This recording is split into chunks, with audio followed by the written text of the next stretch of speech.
stuff is so full of mycelium, it's amazing. Let's see if you can see that.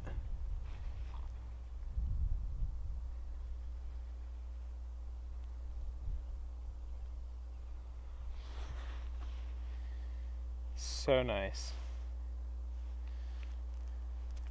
That's picture worthy.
Alright, YouTube, so,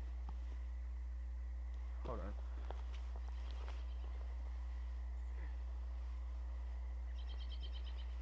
There's a rock.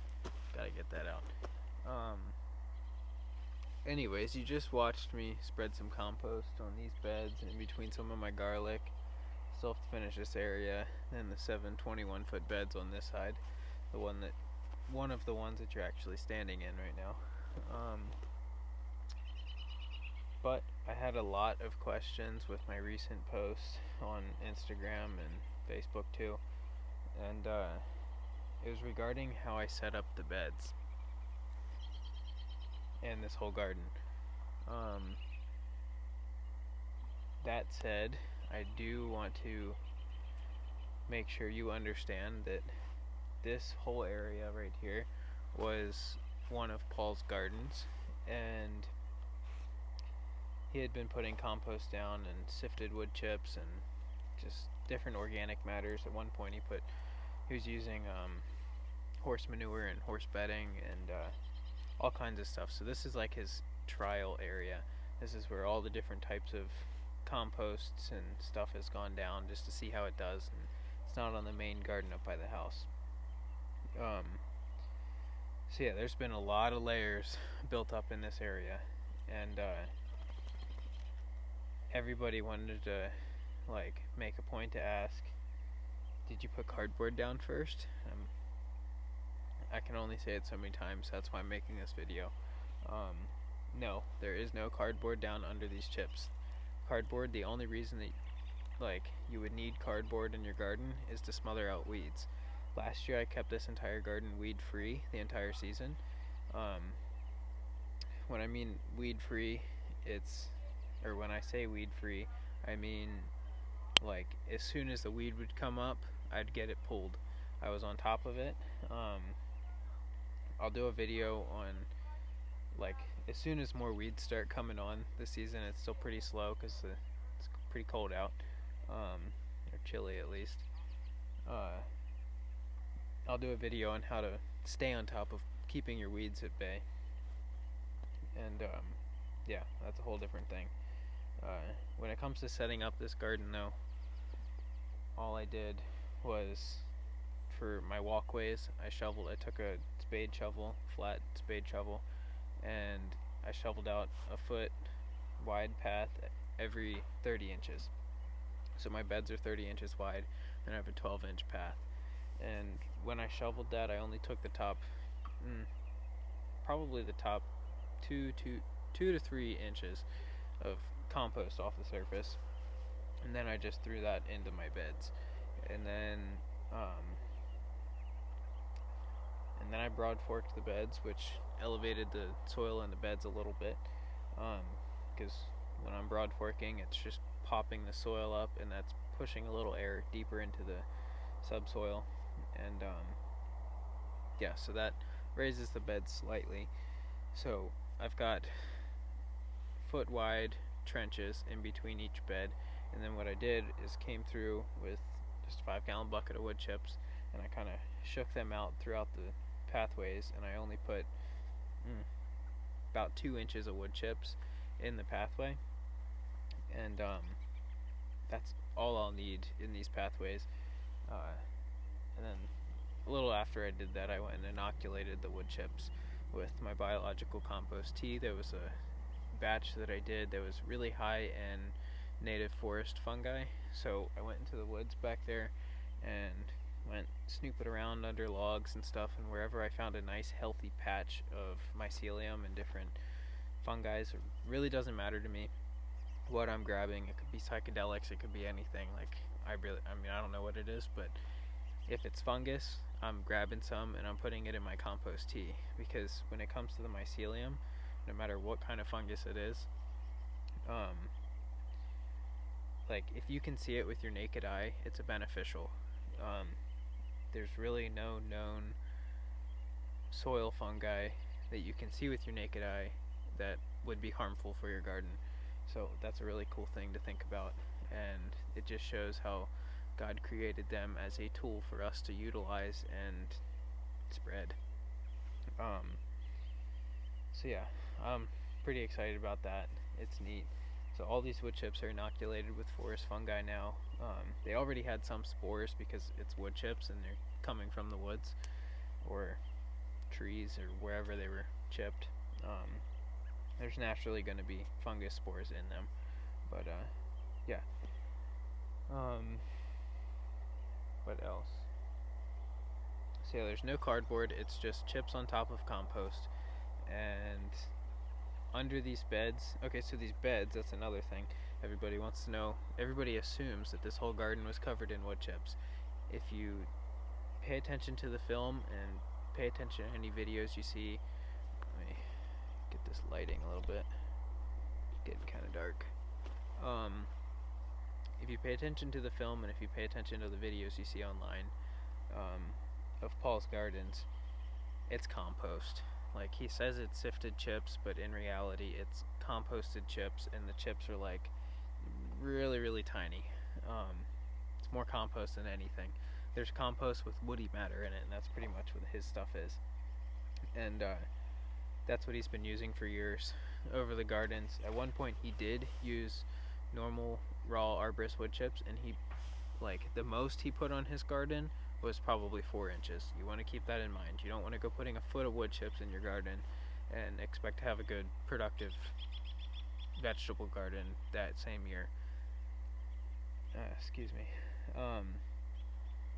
It's just not worth it. It's maybe if you want to leave it and plan to garden 2-3 years from when you put a foot of wood chips, that's one thing, but yeah, I would never put a foot of wood chips in a vegetable garden. It just makes no sense, because you have to move them aside and then plant way deep, and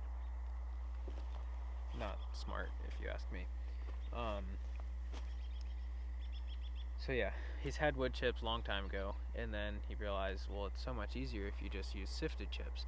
And then after the sifted chips, he started buying stuff in town, which was basically, it's a place where you can take all of your yard waste, and then they compost it down and tub grind it and all that fun stuff, and sell it back to the public.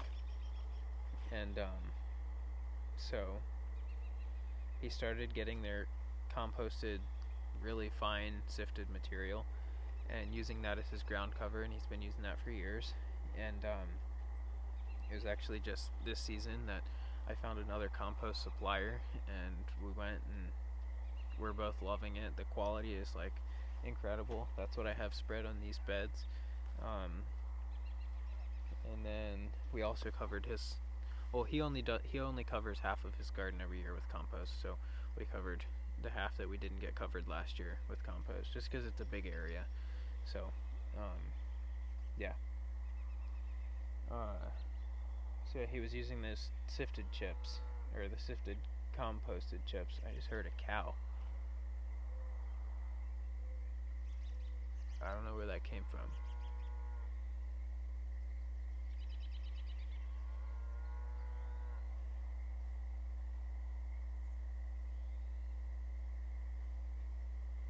That's really weird. There's no cows anywhere around here. I don't know. Anyways, I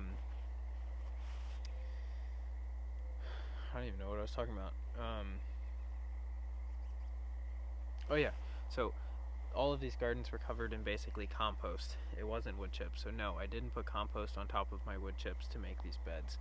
It was compost, and I shoveled the walkways out and put that compost on top of the existing compost in the bed, and then put wood chips in between. Now, if you have a back to Eden garden that's covered in wood chips, and it's not just the sifted fine compost like Paul has, then what I would do is,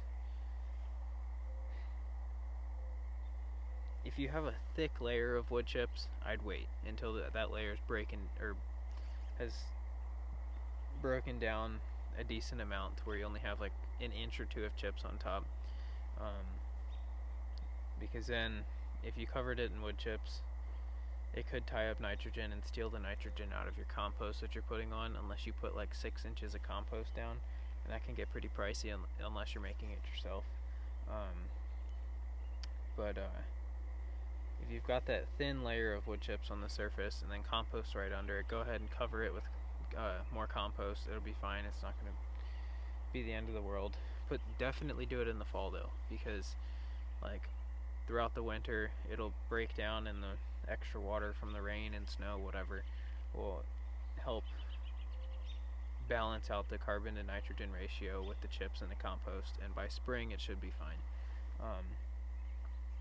But yeah, if you have a thick layer of wood chips, definitely wait a little longer, or get out your rake and your pitchfork or whatever and move some of it aside. You don't have to get it all, obviously, but I definitely wouldn't put compost on top of 4 inches of wood chips, and then plant in the compost. I personally wouldn't do it. I don't think it would be any benefit, and I think it would actually become a problem down the road in your garden. But yeah, that's what I have to say about that. Get this light again. Hold on. But yeah, got some spinach planted over there. I don't know if you can see that. Right there. That's 156, 58, I don't remember. Spinach plants. But yeah. I knew it wasn't going to finish the whole bed, but then at the end I was like, I wish I planted enough to do the whole bed. Just because my OCD just wants it to be perfect and a whole plain bed of spinach. But doesn't really matter. I'll get something plugged into the end on over here. Once that spinach is up, I'm going to put compost down on there. Ideally I would have waited and put the compost down and then planted the spinach, but yeah. And that's another thing, just reminded me. When it comes to applying compost, you only need to do it every other year. There's no need to do it every single year. You can if you really want to build your soil, but there's still a lot of nutritional value, or yeah, basically. There's a lot of nutrients and stuff in your compost, even after a year of growing in it, that your next season your next season's crops can utilize. So you don't have to apply compost every year. this garden, the last time it had compost down was probably, didn't get it last year, and you know, I'm really not sure if he got it down the year before, but yeah. So it could be 2 years without compost or 3 years without compost. But now it's getting compost. I'm gonna go, and Paul and I are gonna go to the place where we got this last stuff, and I'll get 2 yards, and that should be plenty for this. And yeah. So that's that. This stuff's really nice. It's alder shavings, organic pasture, organic pasture raised cow manure, and what was the third one? I don't know. There's something else mixed in there with, and then biochar on top of that. So it's a really good mix. It looks incredible. The different myceliums that were growing in the pile at the composting place looked great. I'm really excited about it. I'm actually going to get some and use it I'm going to kind of experiment with my biological seed starting mix and use this as a base instead of coconut coir, because it's only $50 a yard to get this stuff, and I don't know, coconut coir compared to that price is pretty expensive, and this has more nutrients than coconut coir does. So yeah, just look at it. It's like, I don't know, hopefully it'll, might be too dark. Yep, too dark. Oh well. But this stuff is really nice. Anyways, I'm getting cold. I'm gonna go inside. Happy gardening. Happy compost spreading. Happy back to Eden garden making. Happy planting, because it's spring. Yeah. Alright. Peace out. Adios. I shall talk to you later.